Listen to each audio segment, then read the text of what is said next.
इस वीडियो में डिस्कस करेंगे पॉपुलेशन इकोलॉजी के अंदर आर और के रणनीतियां यानी कि स्ट्रेटजीज, और इनको आर और के चयन यानी कि सिलेक्शन भी बोला जाता है। तो अगर हम बात करें आर और के रणनीतियों की या फिर आर और के चयन की, तो इसके अंदर ये जो आर एंड के है इनके बारे में हम पहले भी डिस्कस कर चुके हैं। आर होता है प्राकृतिक वृद्धि की आंतरिक दर यानी intrinsic rate of natural increase, और के होता है कैरिंग कैपेसिटी यानी कि वहन क्षमता।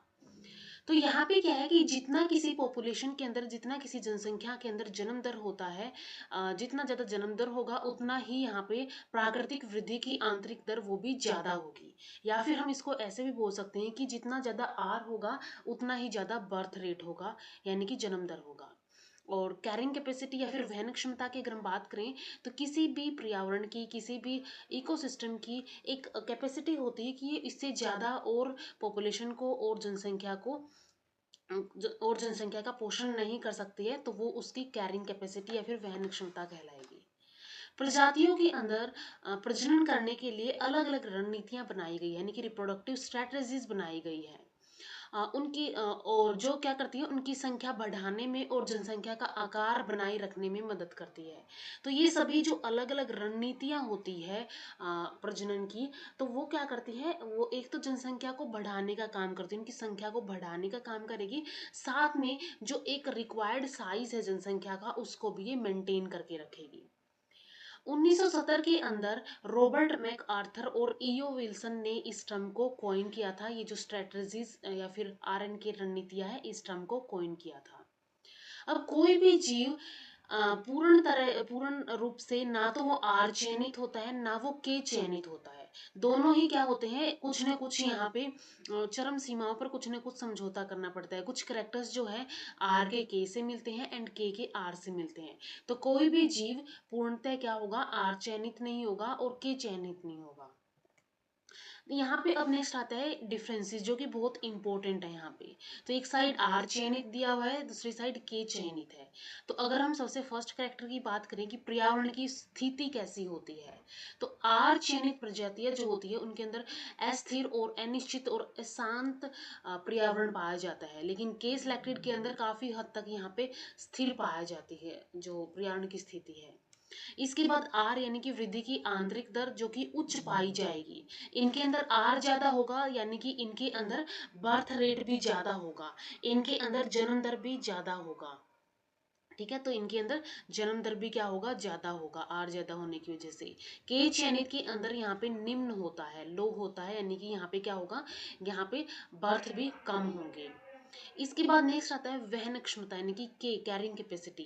तो इसके अंदर क्या होता है, जनसंख्या का आकार अस्थायी रूप से के से अधिक हो सकता है। तो यानी कि एनवायरमेंट की जो कैरिंग कैपेसिटी है उससे भी ज्यादा यहाँ पे जनसंख्या अस्थायी रूप से बढ़ सकती है।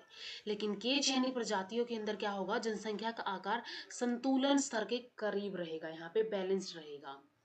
प्रजनन की अगर हम बात करें, तो यहाँ पे जो है हाई रेट होता है प्रजनन का, छोटी पीढ़ी का समय होता है, तो यानी कि आर उच्च होता है यहाँ पे। तो आर ज्यादा है यानी कि जन्म दर ज्यादा है, और इनके अंदर जो लाइफ टाइम होता है वो छोटा होता है, छोटे टाइम तक यहाँ पे जीवित रहते हैं ये प्राणी। के चयनित स्पीसीज के अंदर निम्न और धीमी गति से ये प्रजनन करते हैं, और लंबी पीढ़ी का इनके अंदर समय होता है, और आर भी यहाँ पे लो होता है, निम्न होता है। विकास जो है तेज होता है यहाँ पे, क्योंकि यहाँ पे क्या है, यहाँ पे पीढ़ी जो है, इनकी जनरेशन टाइम है, लाइफ साइकिल है, वो छोटी है, जिसकी वजह से जल्दी क्या करेंगे, बढ़ेंगे, विकास करेंगे, इसके बाद ये क्या कर देंगे, प्रजनन कर लेंगे। इसके बाद की चयनित स्पीसीज की अगर हम बात करें, तो इनके अंदर धीमा विकास होता है। भौतिक आकार जो है छोटा आकार होता है और वजन भी कम होता है यहाँ पे, जबकि के चयनित स्पीसीज के अंदर बड़ा आकार होता है। जनसंख्या का आकार यहाँ पे परिवर्तनशील रहता है, क्योंकि एक बार तो ये क्या होती है, जनसंख्या अस्थायी रूप से के से भी अधिक हो जाती है, लेकिन एकदम से ही क्या होगा, यहाँ पे बढ़ने की वजह से एकदम से ही वहाँ पे भूखमरी आ जाएगी, कंपटीशन बढ़ जाएगा, जिसकी वजह से वहाँ पे क्या हो जाएगा, जनसंख्या एकदम से ही वहाँ पे कम हो जाएगी। तो यहाँ पे परिवर्तनशील रहता है, और के चयन स्पीसीज के अंदर लगभग स्थिर यहाँ पे रहता है। जीवन ऊर्जा का प्रजनन में उपयोग, ये क्या करते हैं, ये अधिकतर ऊर्जा का निवेश कर देते हैं अपने प्रजनन के अंदर, क्योंकि इनका जो लाइफ साइकिल है, इनकी जो पीढ़ी है, जनरेशन है, वो छोटी होती है, जिसकी वजह से जल्दी से क्या करेंगे, जल्दी से जितनी भी इनके अंदर लाइफ साइकिल है उसके अंदर ये क्या करेंगे, जल्दी से जल्दी ये प्रजनन के अंदर अपनी सारी ऊर्जा का उपयोग कर देंगे। जबकि के चयनित स्पीसीज के अंदर विकास हो गया, रख रखाव हो गया, इसके अंदर अधिकतम ऊर्जा का निवेश किया जाता है।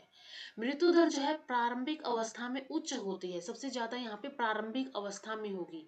अब क्यों प्रारंभिक अवस्था में होती है, क्योंकि इसके अंदर पेरेंटल केयर जो है, माता पिता की देखभाल कम या फिर न्यूनतम होती है। जबकि के चयनित स्पीसीज के अंदर प्रारंभिक अवस्था में मृत्यु दर कम होती है, क्योंकि यहाँ पे उच्च और अधिकतम माता पिता की देखभाल यानी कि पेरेंटल केयर मिलती है।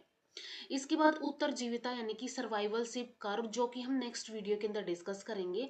तो अभी के लिए उत्तरजीविता इसके अंदर टाइप 3 पाई जाती है, और यहाँ पे टाइप 1 मेजर के अंदर पाई जाती है, और कुछ के अंदर टाइप 2 भी पाई जाती है। प्रजनन रणनीति इनके अंदर सेमल पैरस होती है, यानी कि ये क्या कर सकते हैं, ये अपनी लाइफ टाइम के अंदर एक ही बार रिप्रोड्यूस करते हैं, एक ही बार प्रजनन करते हैं। जबकि इटेरोपेरस जो है, के चयनित जो है इटेरोपेरस होते हैं, यानी कि ये क्या कर सकते हैं, ये मल्टीपल टाइम कई बार यहाँ पे प्रजनन कर सकते हैं। संतान जो है ये संख्या में बड़ी भी होंगी, और साथ में यहाँ पे क्या होगा, पेरेंटल केयर ना होने की वजह से प्रारंभिक अवस्था में यहाँ पे ज्यादा से ज्यादा मृत्यु हो जाएगी।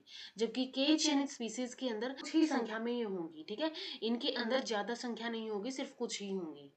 और इसके अलावा ग्राफ जो है, जो हमने डिस्कस किए थे पॉपुलेशन ग्रोथ का, वो इसके अंदर जे शेप का होता है, क्योंकि इसके अंदर क्या है, यहाँ पे के से ज्यादा यहाँ पे बढ़ जाती है जनसंख्या स्थायी रूप से, तो इसका कर्व जो है वो ऐसा जाएगा, जे शेप का जाएगा।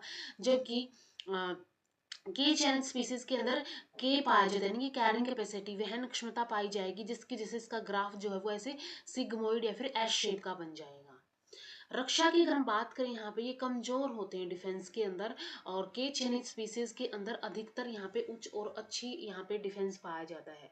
एग्जाम्पल्स के लिए जैसे कि खरपतवार, वीड प्लांट जो हो गए, छोटी मछलियाँ, कीड़े, बैक्टीरिया। और के चयनित स्पीसीज के अंदर जो कैनोपी वृक्ष होते हैं, बड़े बड़े स्तनधारी, यानी कि जो बड़े मैमल्स होते हैं, जैसे कि एलिफेंट हो गया, इसके अलावा बड़े कछुए हो गए, जो ये सभी क्या करते हैं, के चयनित प्रजातियों के अंडर आते हैं। तो यहाँ पे अगर हम देखें, यहाँ पे ऐसा नहीं कि हमने अगर एग्जाम्पल लिया आर चयनित के अंदर की मछलियां हो गई, तो ऐसा नहीं कि वो के चयनित नहीं हो सकती है, वो के चयनित भी हो सकती है। तो ऐसे पूर्ण रूप से कोई भी आर चयनित और के चयनित नहीं होता है, लेकिन फिर भी हम क्या करते हैं, कुछ करेक्टर्स के बेसिस पे उनको आर चयनित में रख देते हैं, एंड कुछ करेक्टर के बेसिस पे उनको के चयनित में रख देते हैं। तो ये सभी यहाँ पे हमने डिफरेंसेस के बारे में डिस्कस कर लिया है। नेक्स्ट वीडियो में हम डिस्कस करेंगे उत्तरजीविता यानी कि सर्वाइवलशिप कर्व के बारे में। तो इस वीडियो में इतना ही। वीडियो अगर हेल्पफुल लगी हो तो लाइक कीजिए, शेयर कीजिए अपने फ्रेंड्स के साथ, इन चैनल को सब्सक्राइब कर लीजिए। Thank you so much.